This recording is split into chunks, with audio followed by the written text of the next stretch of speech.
everybody. Welcome back to the Ayala podcast. Today we have a special interview with Vita Ayala, one of the writers on Marvel's Jessica Jones Playing with Fire. We get to talk about their work on the title and a lot more. So enjoy the show. Hi, my name is Vita Ayala, and I write comic books for a living as well as some prose. Awesome. And we're here today talking about Marvel's Jessica Jones. And my very first question has to be, what drew you to working on this project with such an I think very dynamic and intricate character like Jessica? I love Jessica Jones.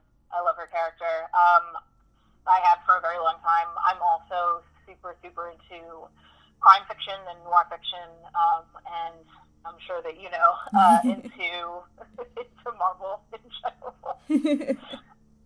And so the idea of, I before I wrote comics, I actually wrote prose, short stories specifically, but, prose. And so it was a really wonderful opportunity to work with a character I love, in a universe that I've come to really love, and on top of that, write prose again.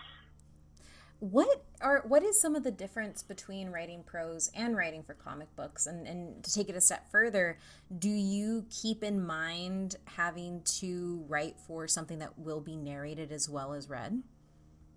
That's a very good question. So that's two very good questions. So, I mean, one of the major differences for me, besides format, when writing for comics versus writing prose, is that the document that I am producing is not going to be seen by the final reader. It's literally like a conversation that I'm having with the person that has to interpret it into something that other people can take into their face. So it is a lot more casual for me. The part of the challenge in front of writing for comics is that I am trying to figure out a way to effectively communicate with my collaborator while also making it fun for them. I don't want them to just be like bored out of their mind while they read my writing. And so that kind of thing, and that changes from collaborator to collaborator. So like a script that I have for, someone that I've never met before is going to be different than a script that I have for someone I know casually versus someone I've worked with before. Yeah. So, I was writing, when I was writing Morbius, by the time, or Nebula, by the time I got to script 3 or 4, I was like, you know what I mean? Like, or I'd be like, here's a description, but go absolutely, like, go nuts. Like, yeah, ignore it if you want, here's the vibe. Whereas when I'm working with someone that's like a one-off, or that I know perhaps like English isn't their first language, which happens a lot in licensed work, I will rein my feral kind of like instincts in and talk like a person. And then with writing prose, I have to be very conscious of the fact that no matter how many edits it goes through, and it will be polished, blah blah blah. Like what I am writing is what will be read. Yeah. Like that's what will be given to the final, person. Yeah. And so I have to really keep in mind I'm doing the work of not just giving information about a theme, but also setting the tone and atmosphere and kind of trying to figure out ways to immerse people. What does it taste like? What does it smell like? What is it, all that kind of stuff. Yeah. Which to me is actually a little bit easier. It just is. But I love writing comics so much, so both are wonderful. And then, like, one of the things that I really did have to think about as I was, working on my chapters of Jessica Jones was, this is going to not just be narrated, but there's going to be other sound elements to it. Yeah. How do I support that? Like, how do I incorporate things that will either, like, be a good cue to do something, or more often than not, support whatever that they do? Yeah. So, yeah. And when it comes to those sound elements being added, from a writing perspective, does the writer's room get to choose those sound elements, or is that something that is done from a separate team? That's all post stuff, but I would like to think that, as they're going through, some of it is, because of the things that we put into the prose. I know that they dropped like a little like snippet preview, I think. Yes, it was very good. There's like, it's so fun. I was so stoked about it. But there's like that ice cream like sound, and I was like, yeah. So good. And then when she punches it, like it starts to distort, and I was like, these people are genius. They're so good. So yeah, I would hope that like they are slightly inspired by what we have done, but also I mean, I will say about that team the same thing I say about artists when doing comics. That is what they do very well, and so I need to stay out of their way. That makes sense. Moving into a little bit of a heavier topic that I have to talk about, because one of the reasons that Jessica Jones really hits me is because of how she handles trauma or doesn't handle trauma. It's really relatable. And when I read the synopsis for Marvel's Jessica Jones, it makes sure to say that she's finally taking self-care seriously. So I wanted to know what goes into writing a Jessica Jones that is actually thinking about herself. I think what goes in, I think that we've come to a point in society, question mark, where it's much more common for people to talk about things like therapy and like mental health and all that kind of stuff. Doesn't make it easier, doesn't mean that there isn't still kind of like difficulty involved in that, but I think having that more in the common parlance makes it a lot easier to then go, what does that look like for a character like Jessica? And so it's not like we're trying to force her into this box of this is how people deal with these issues and that's what they have to do, but it's much more like, okay, we have the language now. How would she react to these situations, and what does it mean for a character who's so closed off to open up and be a little bit vulnerable in that way? Yeah. I'm just listening to you talk about that makes me very excited. She's trying, I guess.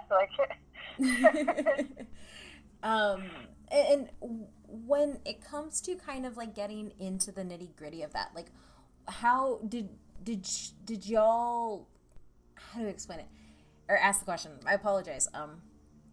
How did y'all kind of hone in on how Jessica would treat herself? Did you all do research into different techniques? Did you maybe find some of y'all selves in the writing room, like put some of them y'all selves into the work, or how was that grounded? Because I would think writing about, I mean, I have a hard time just writing a review of something and bringing up those elements.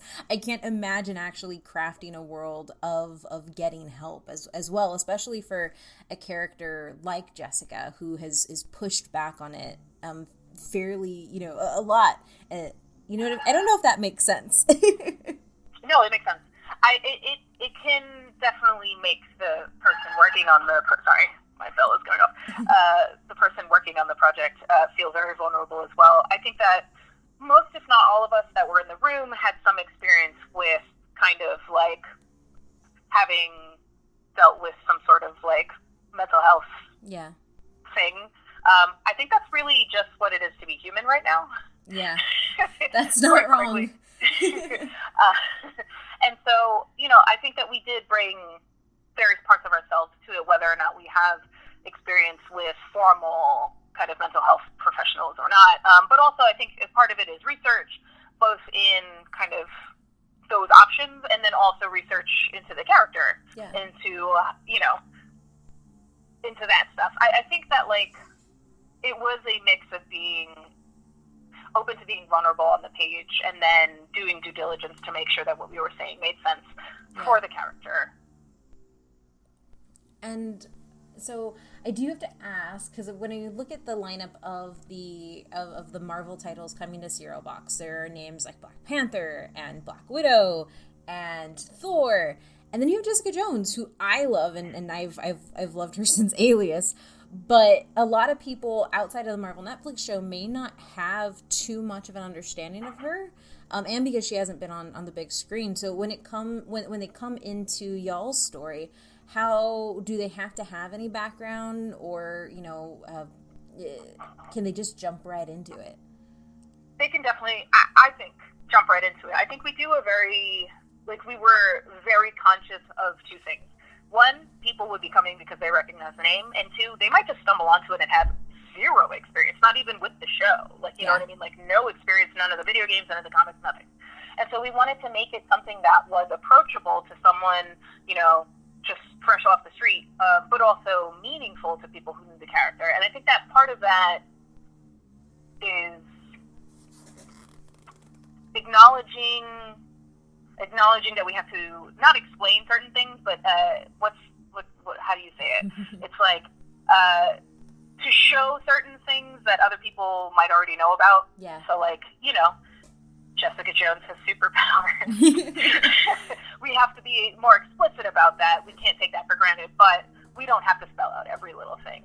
And we actually are lucky in this series, and Jessica Jones stuff is lucky in general because she's a noir character. It's a mystery, right? So you get to discover things, and so you can use that in order to feed information that people that might not have, the experience. Yeah. That's I've never thought about that, I guess, as a reader. That's really, really interesting, and something that kind of like digging more into it, like what elements of Jessica's, I don't want to say her past, but her history have you all dug into, but also like what elements have you really like made y'all's own for this project? Oh, that's a really good question. How do I go into it without spoilers? We wanted to make sure that that people coming into the project, whether they had experience with the comics or anything else, they recognize the character. We had to get the core of the character right. And so that was really important. And I think that is, in this kind of project, that comes forward more in the way that she moves through the world. Yeah. Like, I don't think it's necessary to be like, remember X, Y, and Z and this thing and that. I don't think that's as necessary here. Partially because it's a mystery, and so you're kind of allowed a little more room. And so, but we to prepare ourselves, we did research so that we could write from that place. Yeah.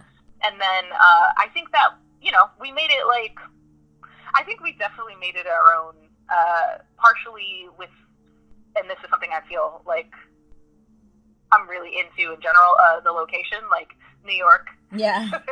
It's very New Yorky, like not in a TV kind of way where like you're like, oh yeah, like this is an episode of Law and Order, but much more like this feels like people that lived in New York like worked on this book. Yeah. Or this story rather. That's an amazing element because I'm from Texas and from Central Texas. So whenever I see something about like Central Texas area or Austin, I'm like, I could tell you didn't live here. But when it hits it, and I know that somebody worked on a segment of something and is showcasing like that piece, it's chef's kiss.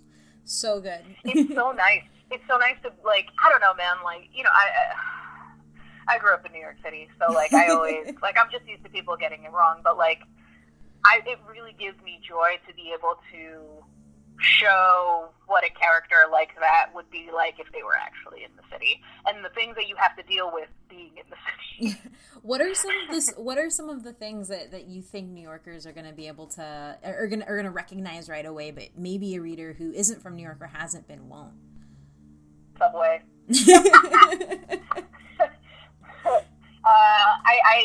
I did my best. To be like, these lines go to these places and you have to do these things. But also just transportation is actually a really big one because I can't tell you how many times you watch a show or a movie or read like something where people jump into their car to go to the store in Manhattan. I'm like, that's not true. And especially when you have like a gumshoe character, to be able to have her actually like pounding pavement, I'm like, yes, that feels right. And the different neighborhoods, hopefully, the different places that she goes and the people she interacts with feel authentic to those places. Again, I can't go into spoilers, but like there are multiple locations, and we tried our best to make it feel like you were actually there. That's awesome. On a more personal note, what's been your favorite thing on writing the character? I love being in her head. She's just,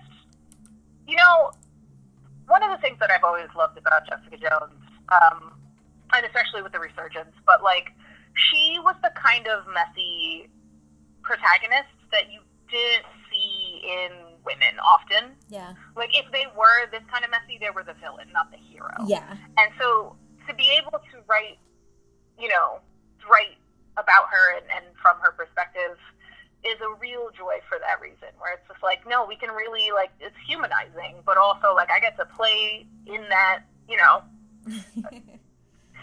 that really messy, hard-boiled detective kind of mindset. That's awesome. And kind of like, and this is more of a fan question. I loved your work on Xena. Thank you. Thank you so much. And you're always so kind. And I mean, because I've been a huge Xena fan my entire life. I have a picture of me when I was 8 in the Xena costume. Oh my God. One of the reasons why I loved it so much was the way you crafted the very intimate and personal relationship, not only between Xena and Gabrielle, but also Discord too. And so I was wondering if there were any relationships in Jessica Jones that you can talk about, that you got to write, or that you're really proud of, or you're excited to have other people see.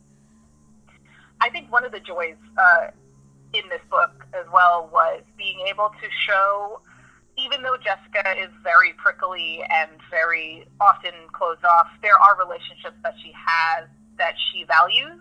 Yeah. And show how she expresses that, which is not necessarily how I express my affection towards people. But, like, I can't name names, right, because you don't want to spoil. But there are a couple of different people where you go, I know that she cares about this person, and this is why she's doing this, or this is why she did that, or why she was a jerk, or why she was particularly kind. Like, and being able to show that those are valid ways for a character to express their relationships with people was really awesome. I'm just more and more hyped as I talk to you. So I guess, because we're already getting close to time here, on a last question, what do you want readers to take away from this version of Jessica Jones, or just the entire, just Marvel's Jessica Jones overall? I mean, I think I want them to, like, if they don't know who she is, to fall in love with her, warts and all. I think that she is a character that is pretty singular, and I think that she's a new take on an old trope that I like. And I want other people to love her too, but I want people to come away from this kind of realizing that there's no limit to how you can tell a story about a character. Yeah. And that's just in general for the serial box, like, Marvel books. Like, this is an incredible kind of new way to do it. So I want people to really fall in love with the format as much as the character. Awesome. Well, thank you so much. This has been really great talking to you. I'm excited. I hope everybody listening is too. So why don't you tell everybody where they can kind of follow your work, what you have coming up after Marvel's Jessica Jones and stuff like that? Yeah, I'm on Twitter way too much. It's true, I say it all the time, and it's true. My handle is @definitely Vita. And what do I have coming up? For those that read digital books, I co-wrote Ironheart 2020 with my best friend Danny Lauren. The first issue is dropped by digital, so please check that out. And then coming up, Livewire Volume 3 should be available to order to your house, or if you have a local comic shop that is offering COVID services, available through them. And then James Bond, I'm co-writing James Bond with Danny Lauren as well, and that is continuing. So check those out. Awesome. You're so busy and writing so many good stories. So thank you for being creative and doing things. Well, thank you. Thank you for your support. You're always so kind to me. And it sounds silly, but that definitely, when I'm having a hard day, it makes a difference. Aw, great. That makes me happy. I'll keep praising your work. I appreciate you. Yeah.